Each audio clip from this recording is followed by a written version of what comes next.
Lee Marvin. And we're back again, Sambo. How's it going, mate? Everything all right? Yeah, good, mate. You had a good Christmas? Yeah, it was a Christmas. Yeah, it was a Christmas. They come and they go, don't they? Well, when you've got a youngster, they're different, aren't they? Yeah. The baby's a man of his own, and he's got a mind of his own. He is, yeah. So we're doing part two. We're doing part Lee two. Marvin's story. Before we start, I'm going to... Got a few notes, haven't you? I'm going to ask him a question. So I've had this or similar questions before. So I think it's very apt to ask this geezer because, you know, he's an intelligent man and educated. Yeah. Prison educated. Prison educated, yeah. And life. Did a lot in prison, courses and stuff like that. I did a plastering course once, and it was 9 stages, and I got to 8 stages and got good order and discipline and put down the block. Couldn't finish the 9th piece. You wouldn't have Never been a passed plasterer anyway, would you? Oh God, it was hot and sweaty in those little rooms, being sticking that plaster up, mate. So it was my dream though, like, yeah, get a trade and do all that, do you know what I mean? The minute I No got wrong with that. Purpose, again, back to purpose. Yeah. As a plasterer, I'll tell you what, you can't get them for love no money, Mal. You'll be able to earn some decent coin, legit money. That was it, yeah. Anyway, you're sidetracking me. Yeah. So Yeah, the question, very similar questions quite a lot. So the question goes something like, do you think the lads you interview who used to lock up, ex-prisoners, still talk to you and treat you as though you were a prison officer? He says, because I'm watching how they speak to you and the body language, everything, and the sort of respect, and I think they still treat you like a prison officer. So that's the question. That's a good question. That's a good question. I'll tell you when. So we've knew each other many a year, okay? Like one of the very first time we chatted, we said we've met recently. It's not true. We've met a very long time ago. Yep. So I've always had sort of a respect for you as a prison officer. Yeah. Obviously, I wouldn't do things in front of you what I'd have done in front of my mates in the prison. Yep. So, but now I've met you out here on the street. I look at you as totally same level as me. I respect you as the same person. I understand that you had a job to do and it was a very difficult job. You know what? I've met some good prison officers, bent prison officers as well, and they've said like it's not a nice job to do. There's no enjoyment locking people behind a door. They don't enjoy it. No, that wasn't the enjoyment for me. I enjoyed the interaction. Yeah. Talking to people. Yeah. You know, K-Wing, 200 people out. Crazy, mad, chatting here, jibbing about, watching people. God. Yeah, K-Wing was the word. It was crazy, wasn't it, Sam? Yeah, it was. I used to climb up and down the landings like a little up and down the stairs, get into different landings and stuff. But you haven't answered the question yet. So I see you as fully. I see you as perfectly the same level as me, same respect, everything. Well, a lot of people still refer to me as a prison officer. That was only part of my work history. You know. That was a part of it, mate. That's a part of it. I see you as an ex-engineer more than a prison officer now. Do you know what I mean? And what you're trying to do now is trying to like get people to see like. Well, it's more a friendship, innit? Yeah, of course we make. So obviously. Of course we are, mate. How rude and how noisy is that? That is a bike, innit, eh? Let him go, eh? I could run after him. So it's more a friendship, innit? It's just how you talk to your friends or whatever. Definitely, mate. Definitely. It is a question that. Yeah, it is. Yeah. Well, I invited you to the house, didn't I, Sam? You know, and Kira was like, "Are you sure? Are you all right?" Yeah. So I said, "Yeah, I'm absolutely fine with it." You know, obviously Kira was like, "Are you sure this is the right thing to do?" And I said, "You know what? I feel it's the right thing to do. Yeah, because I never disrespected that man, so there's no reason why I'm gonna hate on him now. Now he's, you know, I look at him as a completely normal, respectable person. He's doing a different thing now. He's moved on." But if you was an engineer 3 times longer than a prison officer, weren't you, nearly? Probably two-thirds of my working life, yeah. That's it, mate. But the other thing is, I think it's...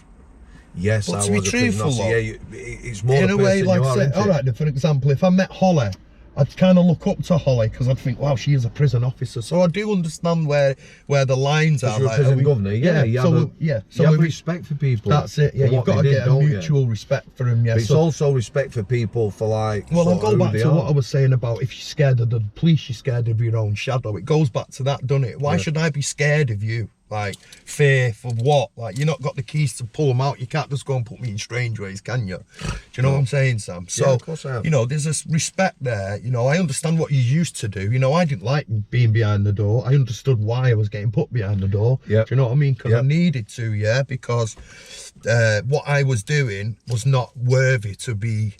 I wasn't street worthy. I wasn't worthy to walk on the street with normal people. If I'm willing to, if you've got luggage and you're going to the airport and you put all your luggage in your car and you go in and wait about your business, but you just nip to the shop for something, and I seen all your luggage in the car, and I would have took all your luggage, and so I'm not worthy to walk on the same street as you, because you've got to be trustworthy to walk with people, aren't you? So if I would have stole all your stuff, I can't then be. I'm not the same. I'm not as equal as you.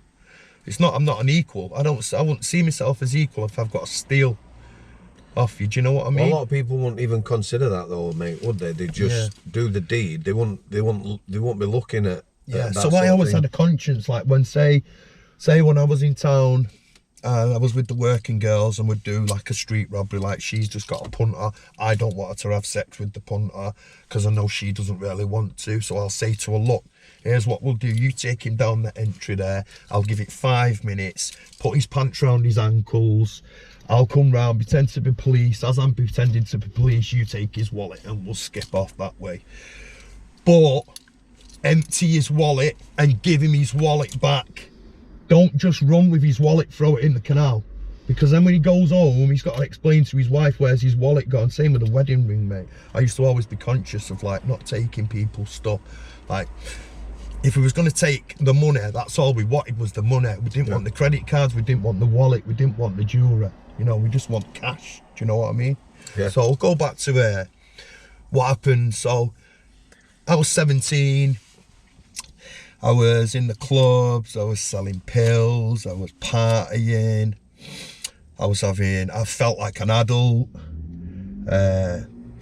16, selling drugs in the flats, going out every Thursday, Friday, Saturday, partying non-stop.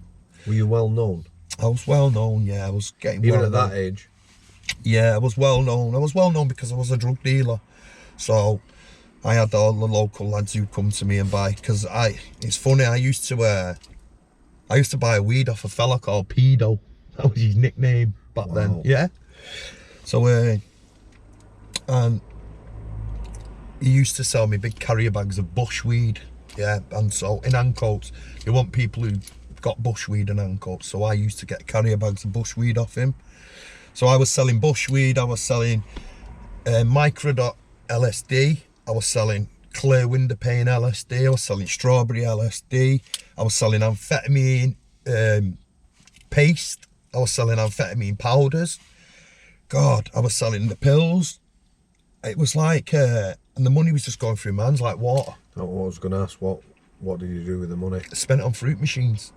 I was addicted to fruit machines at the time, so every single day, every penny I had in my pocket, I'd go to town, I'd just pop it in this machine, these 3 little pigs, I'd chase these 3 little pig fruit machine and put like 300-400 quid in it. Have a gang of lads round me, they're all round. As soon as your money's gone, they all just fade away then, you know what I mean? You're just one of them watching someone else on the fruit machine, yeah. So I realised it was a bad addiction. I was waking up every day and I was going into the city centre, I was sticking all my money in the machines. And I was taking a lot of LSD. I enjoyed LSD. Explain, you know, about LSD. I've never taken anything what it was normality, just the world at the time. Just I didn't feel like it was a nice place. It wasn't a nice place for me, yeah, at the time. Yeah. Because I just felt really alone. I was still thinking about my mum and stuff. Like I used to run away when I was a kid to try and find my mum. The police used to bring me back from my birth mum, yeah, because like I was adopted and I was born in prison and whatnot, yeah. So, and my mum had to give me up. So yeah, I felt lost as a kid, as a teenager. So what happened was, I'm living in the flats with this girl who I met in the factory when I got the factory, and I got nicked for theft from a workplace from the factory. Yep. So I met some girl, and she's got a flat on my estate where I grew up. So we're selling drugs from her house. But like I say, her dad lived at the bottom of the flats, and he was racist. So my situation wasn't good. Like, one day he was coming up, and she's looked over the balcony. She's gone, "My dad's coming, hide, quick, hide." So I've jumped in the wardrobe, and I'm in the wardrobe like this, crouched up, and I've just thought to myself, I ain't doing this. No way am I doing this. So I jumped out the wardrobe. He's come to the door, and he's looked at me. He's not really said no. He's talking to her and whatnot. So then he's gone. So I said, what do you mean he's racist? And she said, oh, he's just stuck in his ways like that. So I said, well, it's not really, we can't really be having a relationship if this is going on. Like, you know, it's not going to really work. You know what I mean? Yeah. I felt it wasn't going to work. So I was kind of drifting away from it a little bit. And then, God, she comes up and says she's pregnant. And that's it. Then I think, oh my God, I am too young to have a child. It's the first thing I thought. I knew, you know, you need to, when you have a child, it needs to be loved there. Two parents who are caring, who want the baby. Do you know what I mean? I know that better than anybody. So I knew straight away, I'm too young to have a child. I've got nothing. I've not built a life. I've not even got a life of my own yet. You know what I mean? I'm still more or less halfway in my bedroom and my child at home. You know what I mean? Yep. Like, it's not the right time for a child. And like, we had a discussion about it and stuff. I'm not into like abortions and getting rid of children and stuff like that, because I feel that fetus is alive the minute it's there. Do you know what I mean? The minute you know it, it's a something, isn't it, straight away, yeah? So I didn't want to destroy the little something, do you know what I mean? So I said, you know what, we've got to just go with it and we'll see where it ends up, yeah? What was her take on it? She was Was she same age as you? Yeah, she was a year older than me. But what sort of got me was, at the time we was arguing a lot, and it was the wrong time to have a baby. It was the wrong time to get pregnant. Do you know what I mean? Yep. Like, my son now is a big ass grown man. Do you know what I mean? With his family of his own. You know what people say, don't they? Yeah. About bagging up and taking responsibility. That's the thing, Sam. Yeah. Well, that's what I felt I had to do, is take responsibility. Do you know what I mean? Yep. But I was already tied up in like the drugs and that lifestyle, like partying and stuff like that. And she wasn't like that. She wasn't she was like a more of a stay-at-home drinker type. She wasn't into like the rave scene and stuff like that. Do you know what I mean? Yeah. And because there was a nightclub on my housing estate when I was 14, 1988, the Thunderdome 1989, was going there. So very young, I was into the drug scene. I was into the rave scene and stuff like that. Yeah, so we was going from Blackburn, going like to Birmingham to raves, selling pills in each one, ticking over, whatnot. So what happens was, I mean, at that age, could you handle yourself? The reason I'm asking you that, Mark, yeah. like, obviously, I worked in clubs a bit as a bouncer. I was never front of house, you know, doing all the fighting, just inside, bit of a talker and a bit of money. But, you know, it used to be obvious who was selling drugs. Yeah. And well, I was allowed to sell drugs in the clubs, mate. This is what I'm going to ask you. I was allowed. Why? Well, the doors that the clubs I was going into, the doormen, I knew them. How did you know all these people? They knew me since I was a kid. Like, I'll tell you how I knew them. When we was like 13, Manchester City Centre, everybody used to roll together. Moss Side, Cheetham Hill, Ancoats. Wherever you was from, you would come to the city centre. We would all go in town on a Saturday, and we would all run around the Arndales, the shopping centre, all meeting up and talking and whatnot, right? Yep. And then the club started coming into it, and money started coming into it, so people sort of separated into their own little. Got a bit competitive, yeah. So Cheetham Hill was known as the money guys, yeah. All the best arm robbers from Cheetham Hill, all the game boys were from Cheetham Hill, yeah. Moss Side was known as like the drugs where you could buy the parcels from. Do you know what I mean? Yeah. So that was how it was for a little bit. But when I was kids, we was all mates. We all knew each other. Everyone was like coming from the same thing. So all the kids who used to work the doors, they was like football hooligans. So we used to see them on a match day. Did like 300 of them would run through the city centre, punching people out. Do you know what I mean? Sorry about that, guys. So I'd watch all the big men, the big football hooligans, and they'd be like the main crew. So they'd be the head of the football firm, and you'd always see them in the city centre, right? Okay. So when I was going to the clubs, then these guys was doormen, right? They had the security firm. So there were certain doors that I'd go to, and like one of them would say to me, right, find out who's selling pills in the club. So I'd have my own drugs, my own whiz, and my own trips and stuff. I'd go around asking people, you got pills for sale? Have you got pills? Have you got pills? As soon as I'd find someone who's got pills, I'd go to the bouncers, let them know that person's got pills. They'd go over, take him in the back room, take his money off him, take his pills off him, throw him out. Do you know what I mean? Yep. It was never like a phone the police situation. They'd just take the money, chuck them out, okay, yeah? So then the pills would come to me then, saying, right, sell these for us. Do you know what I mean? Yep. And at the time I was rolling with a lot of Salford. Like Salford was the main firm in the clubs, you know what I mean? It was the game firm. They always stuck together. When you say Salford, it's a city, Salford, isn't it? Yeah, it's a city. But what happened? Place. Let me explain what happened. Salford gang was the gang. They stuck together like glue, okay? If you fighted one of them, 20 of them would come and just all jump all over you. Yep.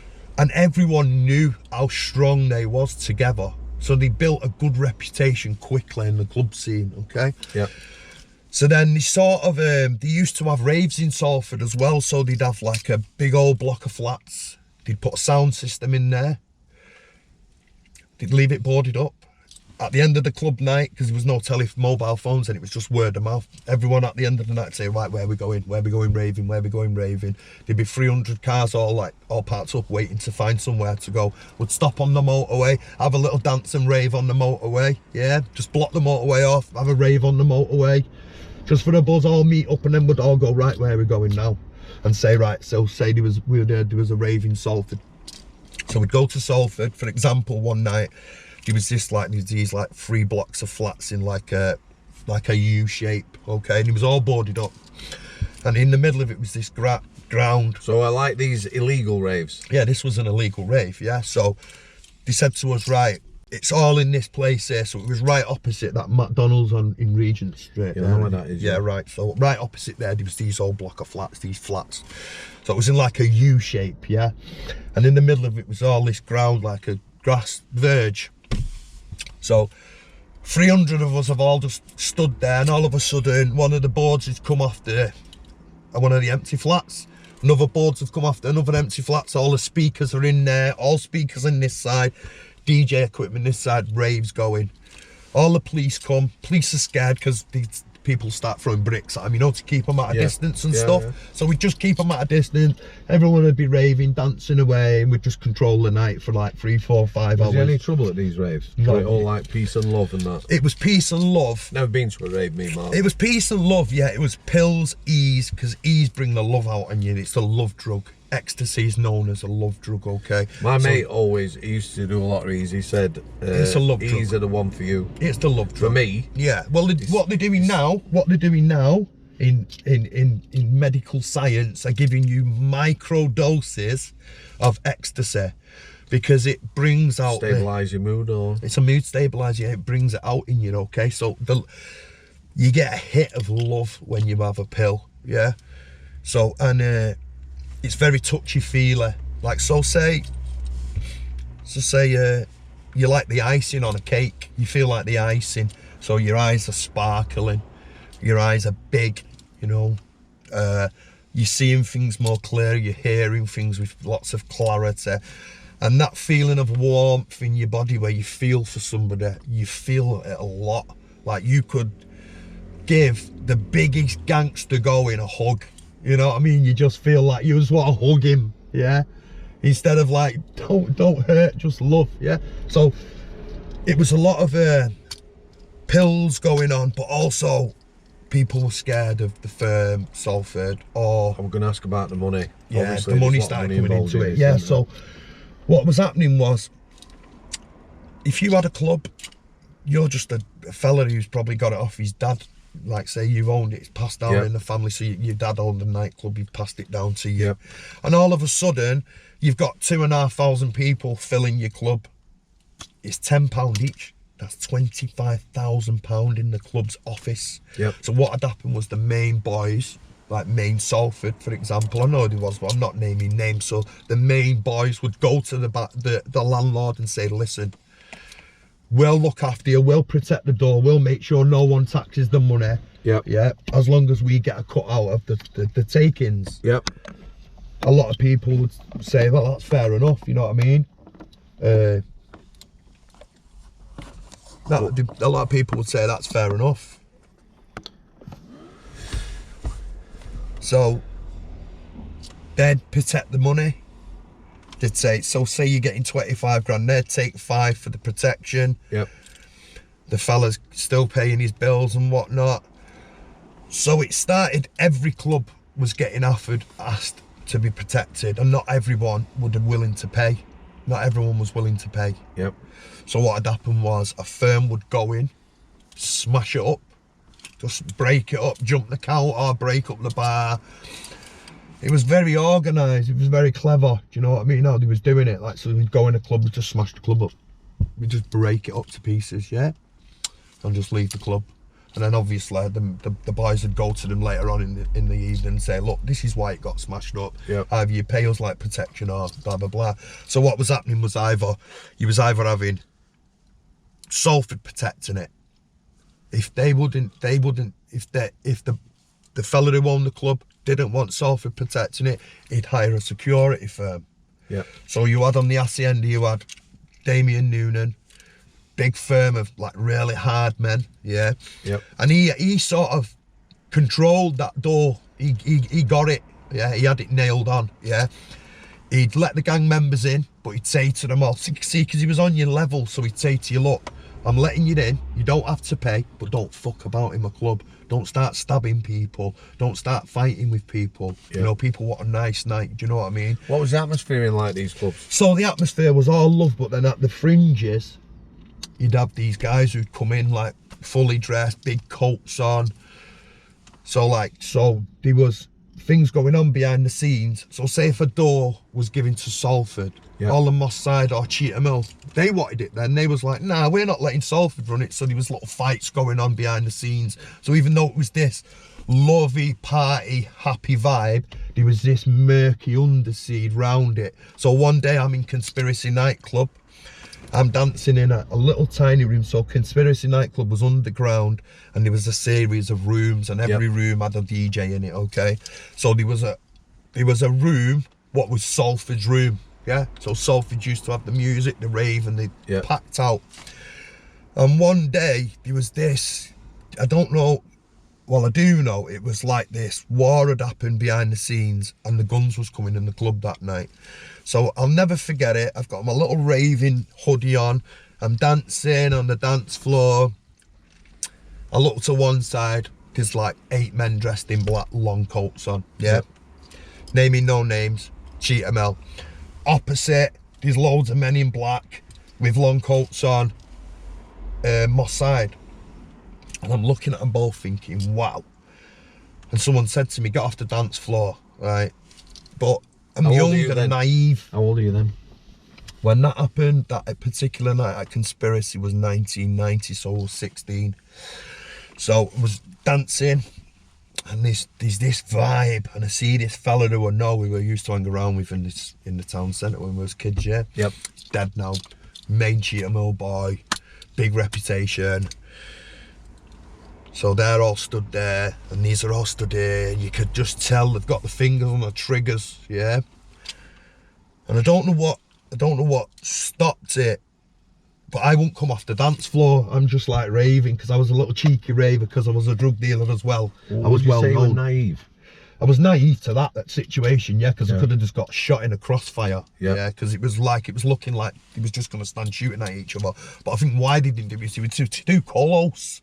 It was too small. They would have murdered each other, you know what I mean? One shot would have went off, everyone would have started shooting, like, because there was shotguns in there, you know, the long coats with the shotgun. It would have been a bloodbath, So I got picked up on the vibe then that there was these firms vying for the doors, do you know what I mean? Yeah. So then you got the young city governor firm on the door. There was a certain set of men, yeah, and they got nicked for violent disorder a couple of years later and was all in Strangeways, about 20 of them. I don't remember. You remember it? Yeah. So you know what I'm on about, don't you, right? So them guys had the door. They would not let Salford take that door. They would not let Salford in. There was a club right near Bootle Street police station called The Limit, and it was downstairs, and the young governors had it. And the Salford tried to get in one day. I'll never forget what happened. They're all at the door. They're all booting the door, saying, "We all want to come in. We all want to come in. Let us in." And there was one Salford guy in particular who I know. And what happened was, an hand come out and grabbed him, tried to grab him to pull him in the club. Got his coat, and his coat's come off. It was a spray away. So the guy, luckily, his coat vanished in the door. 30 seconds later, the coat's come out in strips. He put a knife through and just shredded his coat and threw it back out the door. So all these Salford boys are fuming. You fucking pricks. And all that hooligan firm, young governor firm, just laughing at him. Because, you know, they knew how powerful he was, yeah? So there was a lot of eruptions, and that's where all the violence was coming from, was the fighting for the doors. So where did you float then? I was in the middle. Were you not aligned to anybody? I was never aligned to anybody, yeah. I could just float in between them both, do you know what I mean? I could go and speak to all the Moss Side boys, I could speak to the Salford, I could speak to the Cheetah Mill, you know, because you're from Ancoats, it's between them all. Yeah. Ancoats is the city centre, Moss Side's on one end, Cheetah Mill's on the other. Yeah. So then, what happened was one night, seen this girl dancing away and speaking to her, and she's from my estate, yeah? Just happy she's from my estate. So like at the end of the night, she says, "How are you getting home?" and that. So she had a taxi, you know what I mean? I wasn't thinking anything like doing anything with her, you know what I mean? It was just like, just a girl mate, you know, from my estate. I just met her, she's a raver. So I'm sat in her house. It's about 4 o'clock in the morning, and she says, "Do you take cocaine?" And the only time I'd ever tried cocaine is like when someone had passed me a cocaine joint in a nightclub, yeah? So I'd not really done cocaine. What's it like smoking it? Just makes you very alert, and it's not very nice, to be honest with you. It's not a nice feeling. It's not like smoking weed or anything like that? No. What it does, it makes your heart race like mad, yeah? So this was in a joint. This is cocaine powder in a joint, yeah? So they used to call it like a ching spliff. That's what they called it, yeah? So like, you'd go, yeah, this is a ching spliff, yeah? So I'd have 2 drags of it, get a bit high, but I was already high on the drugs anyway, so I didn't really feel the effect. So this girl said to me, "You should take cocaine and that." So I've tried it. So she went, "Yeah, I've got some here." So I'm sat there, and she's come in with this pint pot. It was either a pint pot or a coke can. It was a crack pipe anyway. You can make a crack pipe out of a pint pot by putting tin foil on the top of it, tightening it up, putting an elastic band on it, putting a series of holes in one end, putting a piece where you can suck the smoke in the other. You put ash on the top, you put a piece of crack cocaine on it, and you smoke it. This girl has passed me a crack pipe with a piece of crack on it. Before I knew what I was doing, and before I could think... This is your first time? This is my first time. This is 4 o'clock in the morning in this girl's house, right? And this girl, she's only like... She must have been... I was only 17. She must have been about 19, 20. And before I knew it, she's just passed me this pipe, and she just said, "Suck on this." And she's lit it for me. I've just gone... And I've held it in. And I went, "Oh my God. Oh my God. This is the best feeling I've ever had." It's the first thing I thought. It's the best feeling I've ever had. I thought, oh my God, this is the drug what I've been chasing all my life. I've tried crystal meth. I've tried methamphetamine. I've had ecstasy, acid. I've had every drug what I can think of. This is the one. I was like, oh my God. Did you ever do heroin? I've tried heroin, yeah. Of course, and later on in my life, yeah. But the crack cocaine, when I tried that, okay, I was immediately addicted. I was addicted from that second. To the buzz? I'll tell you why. I blew it out, and all I wanted to do was do it again. But straight away. Like, not give it 5 minutes. Just tell me, because obviously, you know. Yeah. So, all right. So, is is crack cocaine? Is it the buzz, the feeling? It's the intensity that is the addictive part. Yeah, it's the I mean, intensity. like people always say, I don't know, I've never done it, Marv. Like it's the coke, intensity. they said coke ain't addictive. It's like the. Well, I tell you what, with cocaine powder, right? Here's cocaine powder. It's a slow addiction, cocaine powder. Because here's what you do with cocaine powder. On a weekend, these people who take cocaine powder, they think, right, Saturday night, 2 grams of coke, come down, a couple of Valium in the morning, and do it again next week. They're quite happy to do that, but they're addicted. But they don't think they're addicted because they can wait a week. Yeah, do you understand? Yeah, you know. So you think, so there's no withdrawal. Right, so you're not thinking, I want to do it now. Like, obviously, when it gets a problem and then you're addicted and you're buying grams in the morning before you go to work, but when you're first doing it and it's normal, it's just, what's you call it, social. When you're doing it socially, so you'll think, right, that was nice, that. I'll do that again next Saturday. Yeah. And you will look forward to that, Sam, won't you? You'll think about it, you'll go to it, you Probably. think, Well, yeah, you know, when you used to smoke a bit of weed so you with look, certain friends, so you it was enjoyable, you'd chill, a few cans of Red Stripe, you look bit forward cliched, to it. I know. Yeah, but you did. You look forward to it, right? Yeah, so but I didn't need weed. So let me tell you about the crack cocaine. When you do the crack cocaine, instead of waiting a week, you'll wait a minute. It's a minute. All that thought will come to you straight away like a big heavy load. You will just think, I want more of that. That feeling is beautiful. It's like, it's nicer than any other feeling. This is what I thought when I first tried it. I was like, oh my God, this is the most beautifulest feeling. This is the nicest drug I have ever had, okay? Yeah. So I said to this girl, how much is it? And she's gone like 20 quid, yeah? So I'm passing her 20 quid. So she, all night, there's a drug dealer. Is that for a rock? Yeah, this is for one rock of crack. How big would that be? It's tiny, 2 millimeters across. Right, okay. Probably a half a centimetre across. It weighs, so 1 gram, you will get £100 for 1 gram for crack cocaine, okay? So it's a point for a tenner, all right?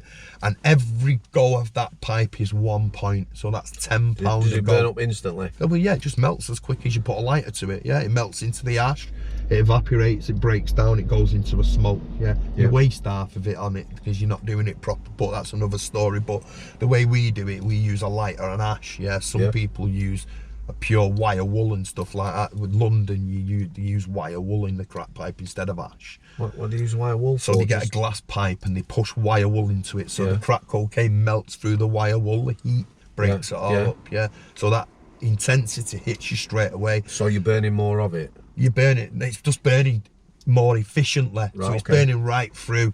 So when you've got ash, the ash will go wet and you'll just be sucking it, it'll break, it'll just fall through the pipe, okay? Yep. So I become instantly addicted.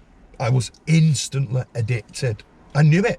I was like, oh my God, this is the thing what I am gonna keep doing until I die. Before you go any further, Marv, if you only had like 2 rocks or whatever and you smoke them, do you get any withdrawals from this stuff? You get mental withdrawal. All you do is think about having more. Do you get any physical, you know, do you get shakes, it makes you sick, you know, like heroin withdrawal? No, nothing.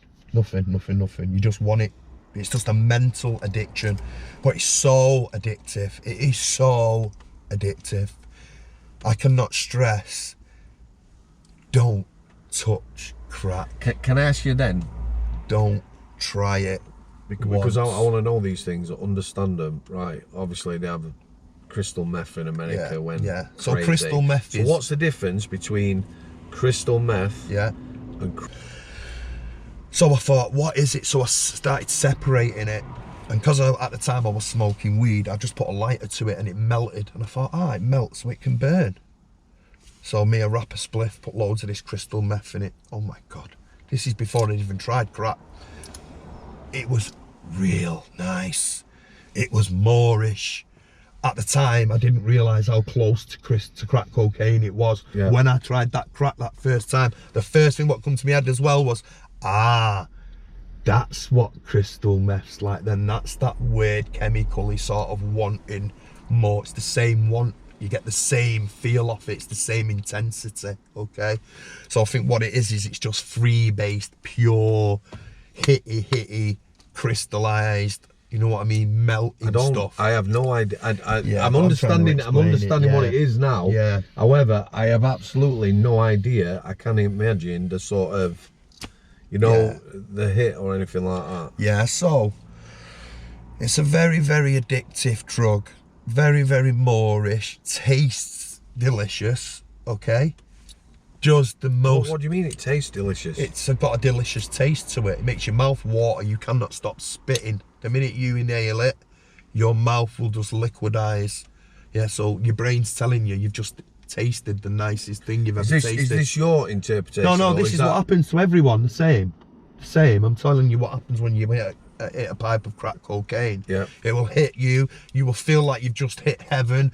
Your mouth will start salivating. Instantly your mouth thinks that you've just tasted the most beautifulest thing on the planet.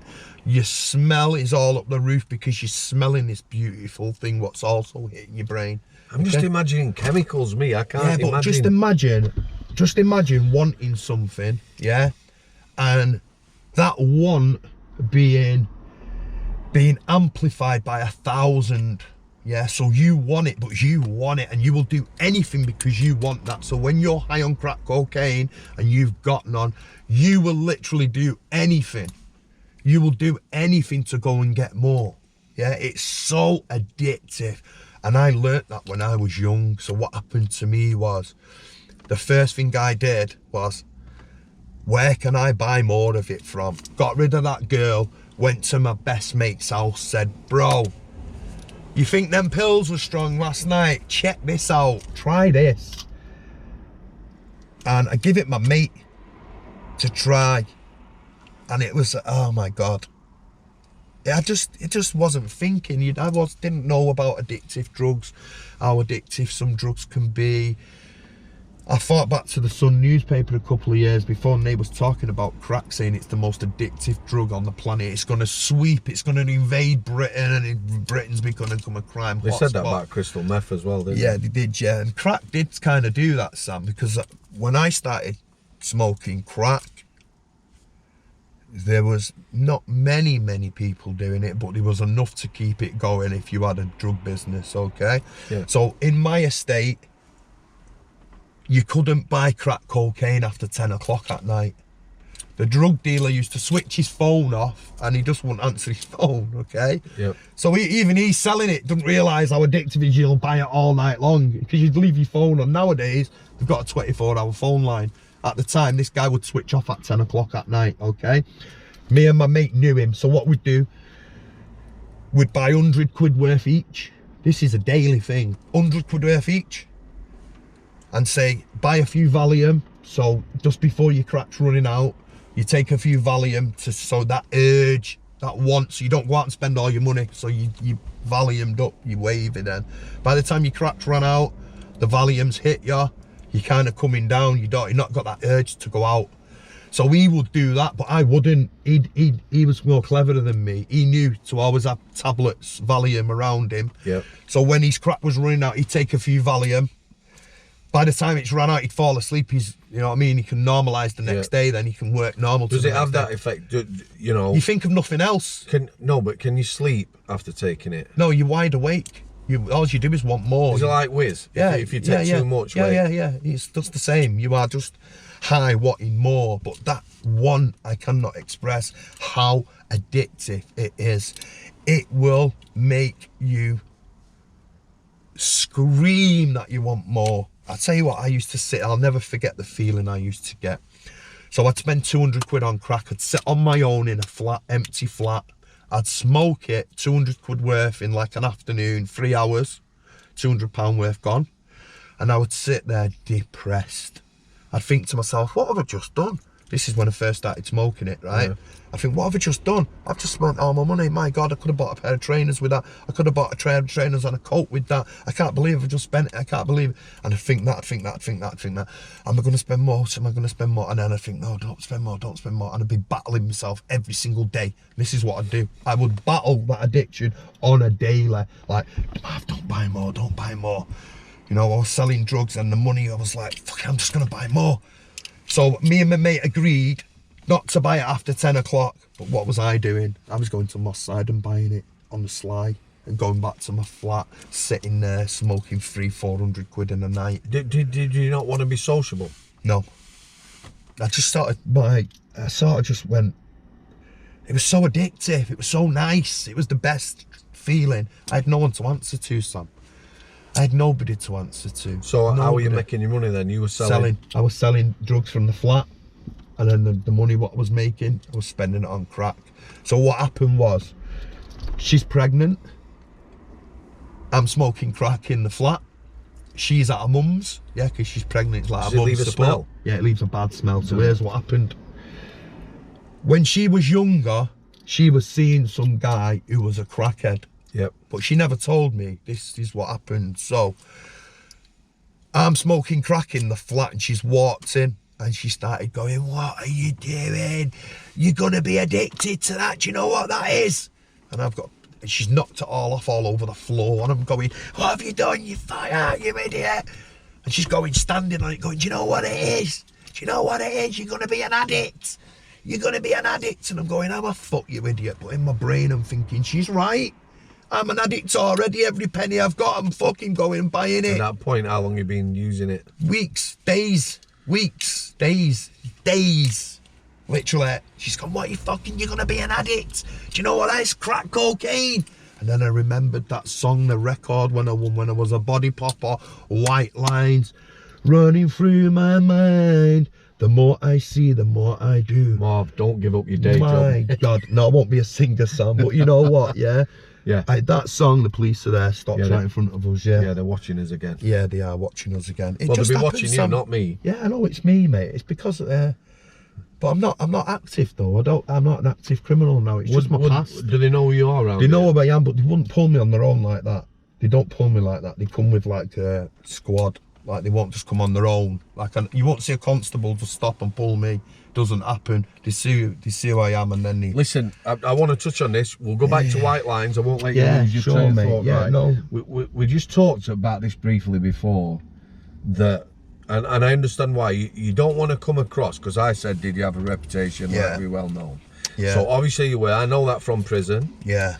That you were well known. Everyone knew you. Yeah, everyone knew me, mate. So yeah, I was known as a madman in prison. So. Without bigging it up, is it because you were here, there, and everywhere? Yeah, I was active, mate. So we are known like as a violent person. We known. I was known as game.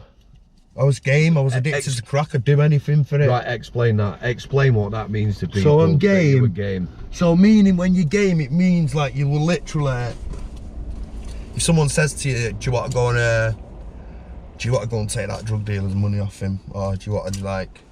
I'd be there first on to do it. Do you know what I mean? I'd be game to do it. Yeah. So like, what happened on my estate was these 5 lads selling heroin on my estate. Okay. So I was addicted to crack at the time, and someone said to me, you know, the thing he's selling smack down there, and I went, what? That boy? So he said, yeah, his boys have come from another estate, and they'd come from another estate like a few miles away. So they're on my estate in Ancoats selling heroin, yeah, and I've gone to the door and what happened was I've seen some lad, I don't even know him, and I've gone, do you want to come and do a graft with me, a quick one? And he's gone, yeah. Tell people what a graft is, because people... Just a quick robbery. Yeah. Right, yeah. Do you want to come and do a graft with me? I said to him. He's gone, yeah. So I said, hold this. I passed him a machete. So when I've gone to the door, I'm not armed. I've got nothing on me. I've knocked on the door. So he's come at the door, I've gone, what are you doing selling smack round here?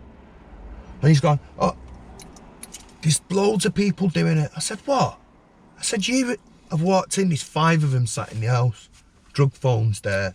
Yep. So it's right next to the canal, so they're meeting people on the canal, right? Yep. So, and there's people coming from everywhere buying heroin on my estate, coming from miles, yeah?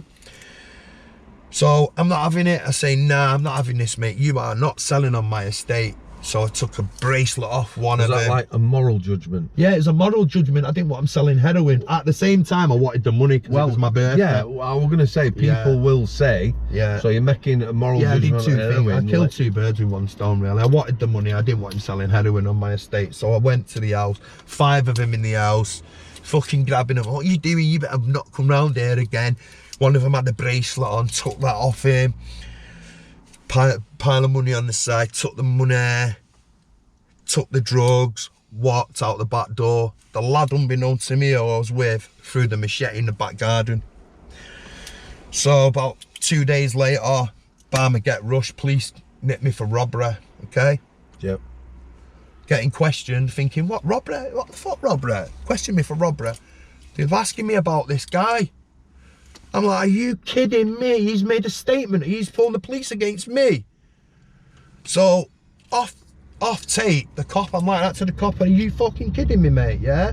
You know what they're at, Tiff, and that. He said, lad, it's just the law. You know what I mean? It's just the law. So they knew they were dealing heroin? Yeah, obviously it was known he was dealing heroin. Obviously, the police have intelligence, don't they? Again, we'll come back to white lines and that intelligence, but I want to ask you this as it goes. So in Sheffield, a good while ago, went to pick my mate up and parked, lived in a little terraced house down Page Hall. Yeah. I said, what's going on there? So as I'm sat there, I'm waiting for him 20 minutes, he's getting some stuff, just sat in car, relaxing. In and out this house. He says, it's a crack house. Yeah. I'm like, what? He says, yeah, it's a crack house. Yeah. Yeah, I used to open crack houses. I said, so, you know it's there? He says, of course coppers know it's there. Yeah. You know, while it's there, they know it's there. They know it's there. They can monitor it. Yeah, that's it, yeah. If they raid that, it goes somewhere else. It goes everywhere, yeah. Well, so, of course. Is there a lot of that? Yeah, there's a hell of a lot of that. And yeah, the there used to be even more than it is now. Like, it's changed now, but it used to be allowed. There used to be crack houses, what was well known. The other thing I was going to ask you, so reputation, yeah, obviously in prison I come across a lot, but the reputation. Yeah, I had a proper reputation in jail, you know. His reputation, right, you go in an house with five lads, it don't matter how good you are. Yeah, yeah. If you get rushed or whatever. Oh, you fucked, aren't you? You are, so does the reputation count for a lot in that? Do they look at you and think, yeah, definitely, yeah, I mean, like, yeah, so when I landed, you know, looking at you. Yeah, when I'd land in Strangeways, it'd be like, the wing would just come alive. I'd walk on a wing and everyone would be like, Marv just landed on the wing, yes! And you hear people going, yo, Marv, what's happening, buzzing?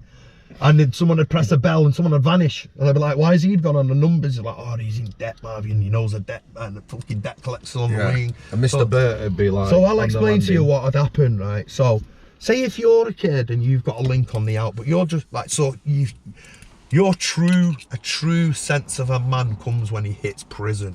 Yeah. The real person, who he is as a person, without the gun, without the knife, without the fucking gang, without all that, yeah? You've got to be that person, you've got to carry yourself so you get the true feeling of a man. Like, I've met people who are the baddest men on the out, and in prison they are pussycats, okay? Yeah, because they can't do it. It does sort of men out from the boys, doesn't it? Yeah, because that's it. I've always said, definitely never judge a book by a cover. Because no. Oh no, I know some of the hardest prisoners I've come across were not major criminals or anything like that. Yeah, well that's it. Yeah, well of course, yeah. So yeah, that's why I'd go down. So what had happened was, the lads had come on the wing to a game, and the wing had changed straight away. He'd be like, yes, we've got someone on the wing. So what had happened with someone like you, let me go back to what I was saying. Yeah. You are just a normal, quiet lad. Yeah. But you've got links on the out. Your mate's selling drugs still. You can get parcels over the walls, for example, yeah? Yeah. So all of a sudden, you're a little kid, 5'6". You can't look after yourself in prison. All of a sudden, you get an ounce of heroin. Who's gonna control it? All the smackheads will rip you apart. Yeah. They'd just come and savage you. So they'd pull someone like me and say, Marv, I've got a parcel. I want to make a few quid. Obviously, I don't want it to know that it's come from me. Yeah. So I'd say, right, give me the parcel. I'd chop up 20, 50 pound bags. So there's £1,000 for outside. Just give me an example how big that would be.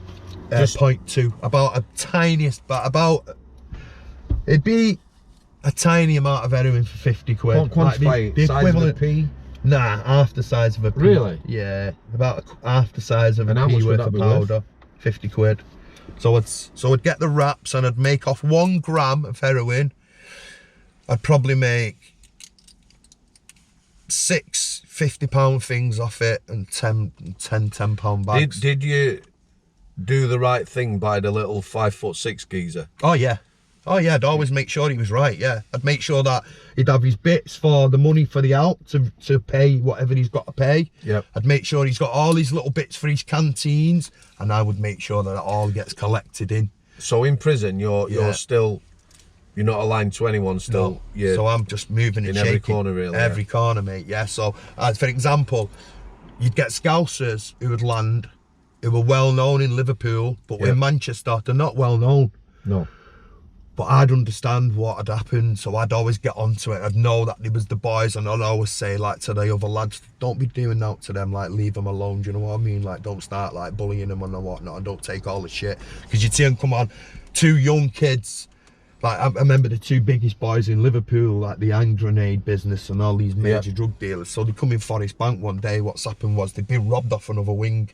So a firm had gone into him, knew they were selling drugs, and said, listen, lads, 6 lads there, we're either going to levy you to take your shit or you just give us your shit.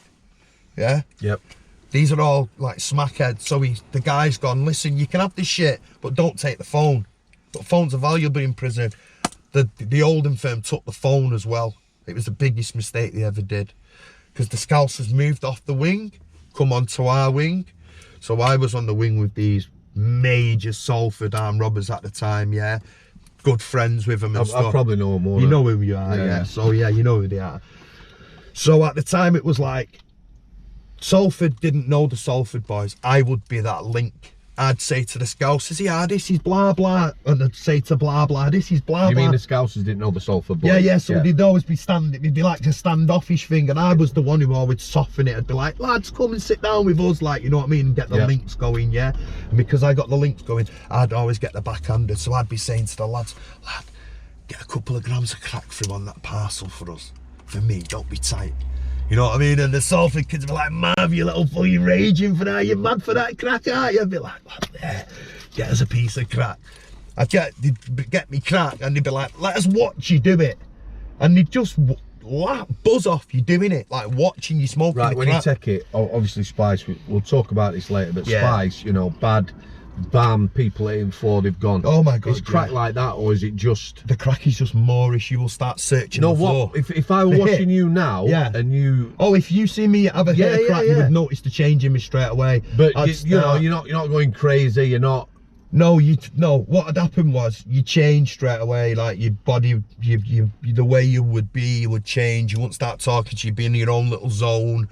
You'd start looking at the floor, because what happens is you get this mental thing where you think every little white thing is crack on the floor. So some people get that really badly and they start picking on the floor. Do you get paranoia with it? Extremely paranoid, yeah. You'll think that like everyone's watching you.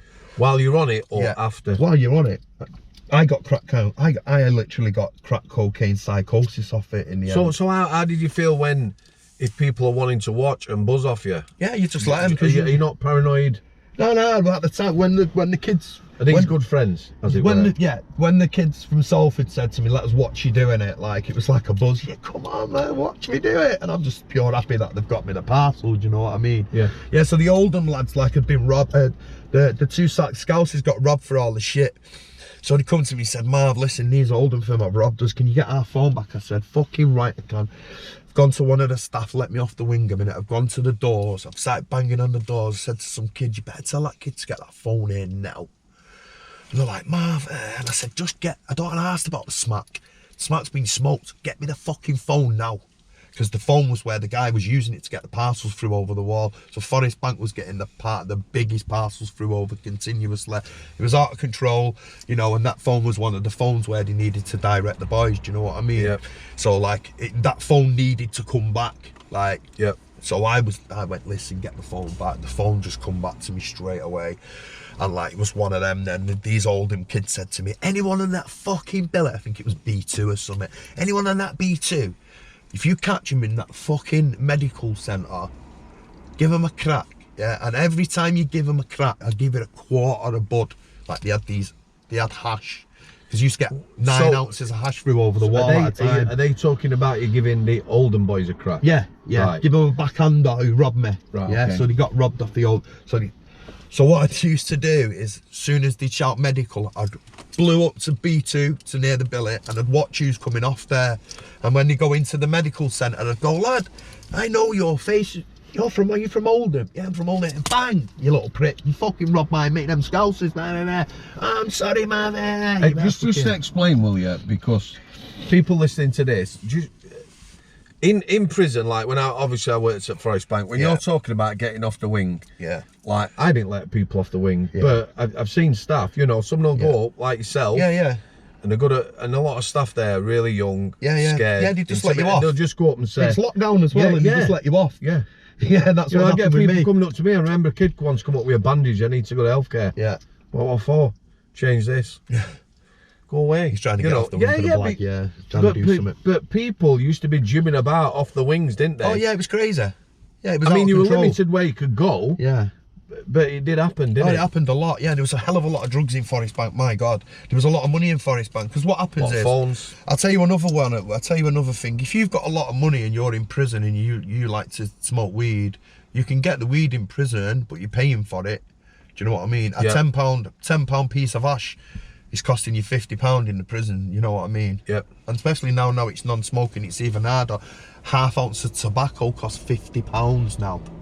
Do you know what I mean? Yeah, I know. £50 for half ounce of tobacco. Crazy, isn't it? A lighter, 25 quid for a lighter. Did we not know? I mean, everyone who's been in prison, that when the smoking ban come in, it just make tobacco barons. It's not joking, is it? Well, you know what, Sam? I see the same with drugs as a drug. I cannot understand why governments don't get a grip on cocaine like they get on cocoa, like they've got on oil, like they've got on petrol, like they've got on pieces of bleeding precious metal for your phone. How they grip onto that? Why don't they have a grip on cocaine distribution, heroin distribution? Do you think anyone, seriously, it's a serious question, in government or whoever, you know, all the powers that be, all these people who are up there in their ivory towers, do you think they're honestly asked that, you know, there's a drug trading country? You know, they do say about prison, you know, about drugs in prison, they're going to take it on, but they have to say that, don't they? Yeah, of course they do. Listen, drugs are a fat part of a fabric of society now, Sam. There is no getting away from them. I do not know why they do not have cocaine as a little box, legal, locked off. If you want to take cocaine, you've got to go on a register, you've got to have a license for it. If you want to sit there smoking crack and spend all your money, they'll sell you crack cocaine if you want to spend all. They let you gamble. They let you put your money in a machine. Why don't they let alcohol? They let you buy alcohol, cigarettes. Why don't they let you buy crack cocaine? If you want to buy crack cocaine for £200 a gram, let you buy it. If you want to skin you, they do it with alcohol. They do it with cigarettes. I mean, how much control have they got on it? Alcohol. When you are drunk, you want to beat people up. Okay, it's a very violent related drug. Yeah, of course it is. Okay, alcohol. I know alcohol's very violent related. Yeah, so people who drink alcohol, it's a chance that you tend to be you can get a little bit giddy on it. Okay, so if you know that, why is it for sale in a newsagents? Why is it not controlled more? I can go to. Why shouldn't you have to go to a chemist, sign a register that you want a couple of bottles that night? Yeah, you sign who you're taking it with, who you're going to drink it with. You sign that you're not going to distribute it to minors. It's not going to be taken in front of minors. You know, if you do, you lose your smoking license. As simple as that. That's what'll happen. That's what should happen. Coming up to an hour, Mark. We're going to do these in our episodes there and there, aren't we? Yeah, mate. Yeah, we are. We're not going to rush it. So we've got a lot to speak about. Do you think that's a good place to stop? I think that's a brilliant place to stop, mate. Alcohol, when you think about it, what it costs the NHS, what it costs the country, what it costs in lives and everything else. It destroys. And like I say, you know, I can go and buy 2 bottles of vodka and drink it every day. From a newsagent who's got no say on what you are. No. If you go in there raging alcoholic, you should have to be looked at checked over that you're physically capable of drinking 2 bottles of alcohol, that you're not a violent person when you take it. If you're violent, you should lose your license. Me, when I drink, I'm a lover, not fighter. Yeah, it should be licensed. But I know I have friends and I've told them they shouldn't drink because I've met a lot of people who horrible drinkers, people. horrible on alcohol. Yeah. So Marv, where we're leaving it? We'll leave it right there. We're talking about Forest Bank, the Oldham boys, the drugs in Forest Bank, alcohol. Yeah. Legit, mate. Good place, mate. Yeah, mate. Always a pleasure, Sam. Cheers, bro. Jobs are good in. Yeah. I'll see you. Bye, guys.